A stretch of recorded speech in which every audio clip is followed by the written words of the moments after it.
This is going to sound so PC, but I will say that probably my proudest so far, because I feel like I'm just getting started. But my proudest career achievement has got to be my system moving up. You know, it's like I'm working in a profession that it's hard as heck to move up. I think it's this.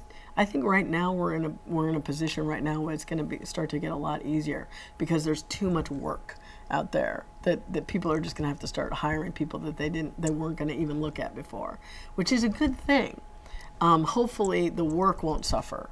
Do you know what I mean? Because you're going to have people with less experience doing, being saddled with the same amount of work and being saddled with the same, expectations. So, hopefully they will be able to, but it's hard. It's not easy. This is not an easy job.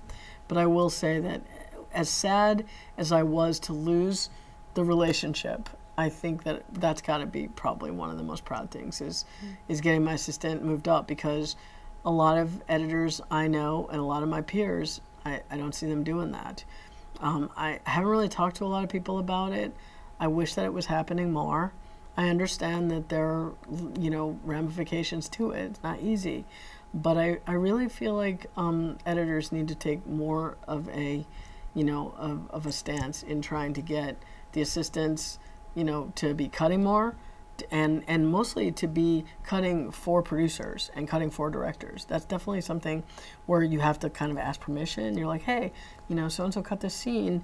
Would you mind if they did the changes? That's something that they have to learn. I didn't get that.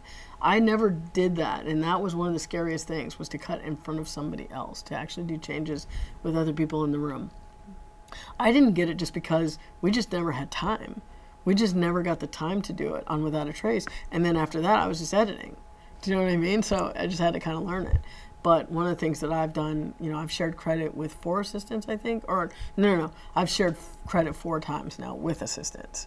And plan to do it more, Mm-hmm.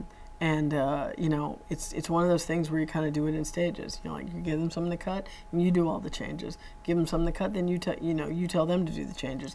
Then you get them to do the changes in front of people. You know what I mean? And then at the end there, the last thing that I cut with Chris was the Better Call Saul finale, and he flat on did everything. I didn't even watch his dailies. At the end, the only thing I did at the end was I watched it because we had to take some time out, and I said, I'm going to embarrass him, but he'll be cool with it because we've talked about it. And I said to him, we need to pull some time out, and I think I can pull, and he goes, well, I think I can pull about 30 seconds out of that scene. And I'm like, I can pull 4 minutes out of that scene. And he's like, what? And I did it, and I'm like, and he came in and he looked at it and he was just blown away.